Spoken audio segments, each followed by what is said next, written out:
আম্মা মিউজিয়ামের আমরা ভেতরে ঢুকেছিলাম, একরকম দেখেছিলাম। এখন যখন বাইরে বেরোচ্ছি আপনারা সবাই দেখুন, অপূর্ব লাগছে। যে সামনে যে তোরণটা করা হয়েছে খুব সুন্দর লাগছে। 1 মিনিট দাঁড়া, এখান থেকে আরেকবার কোন থেকে আরেকবার ছবি নিয়ে নিই। বারবার ছবিটা তুলবার ইচ্ছে করছে।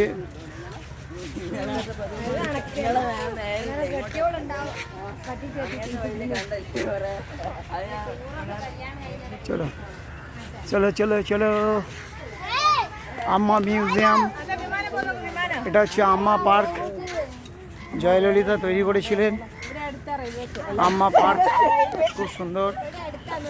তামিলনাড়ু একটা হচ্ছে স্বাভিমান জাত, এরা সত্যিই খুব উন্নতি করেছে। আমাদের কলকাতা বহু পুরনো স্মৃতি থাকা সত্ত্বেও আজ কলকাতা সারা ভারতবর্ষের মধ্যে একটা খারাপ সিচুয়েশনের মধ্যে দিয়ে যাচ্ছে, খুব নোংরা পরিবেশের মধ্যে দিয়ে যাচ্ছে।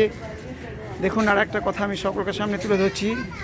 আমি কিন্তু এই ট্রেনে যতক্ষণ ধরে এসেছি কোনো প্ল্যাটফর্মে কিন্তু আমরা রোহিঙ্গাদের দেখতে পাইনি, কোনো প্ল্যাটফর্মে দেখতে পাইনি, কোনো ট্রেনে দেখতে পাইনি, কোনো বাসে রাস্তায় কোনো জায়গায়। যেমন পশ্চিমবঙ্গে রোহিঙ্গারা যেমন ছেয়ে গেছে, রাস্তাঘাটে গ্রামে গঞ্জে তারা ছড়িয়ে যাচ্ছে।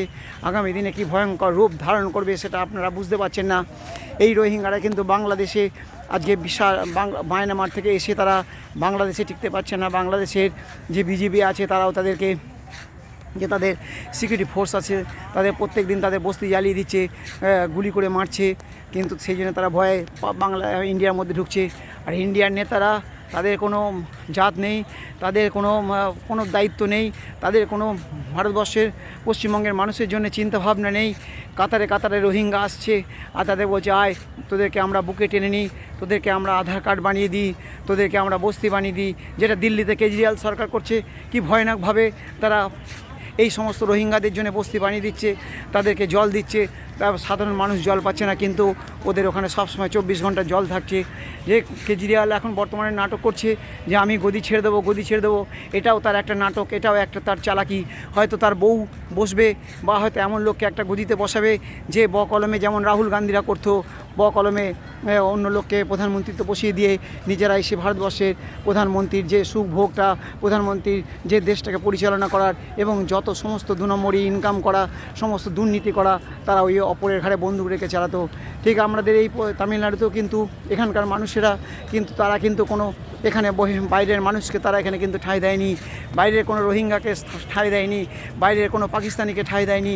শুধু ঠাঁই দিয়েছে, দেখা যাচ্ছে যে কিন্তু শুধু পশ্চিমবঙ্গ ঢুকেছে, ইউপিতে ঢুকেছে, বহু মানুষই বিহারে ঢুকে বসে আছে, ঘাঁটি গেড়ে নিয়েছে। আগামী দিনে হয়তো ওখানে বিহারিদের জন্যে খুব ভয়ঙ্কর রূপ ধারণ করবে। বিহারিরা হয়তো ওখানে বিভিন্ন জায়গায় তাদের মেয়েদেরকে, আদিবাসী মেয়েদের বিয়ে করছে এবং তাদের জায়গা দখল করে নিচ্ছে। এটা আমরা বারবার প্রত্যেক দিন টিভিতে দেখতে পাচ্ছি এবং বর্ডার সংলগ্ন এলাকাটা ভয়াবহ আকার ধারণ করেছে। আপনারা দেখতে পাচ্ছেন। এই দৃশ্যের মাধ্যমে আমি আপনাদের সামনে তুলে ধরছি হুগলি গ্যালাক্সি নিউজ। জয় হিন্দ, বন্দে মাতারাম, ভারত মাতা কি জয় বলে এই বলে আমি আমার ভিডিও শেষ করছি। হুগলি গ্যালাক্সি নিউজ দেখবেন, শেয়ার করবেন, লাইক করবেন, এই বলে আমি আমার বক্তব্য শেষ করলাম।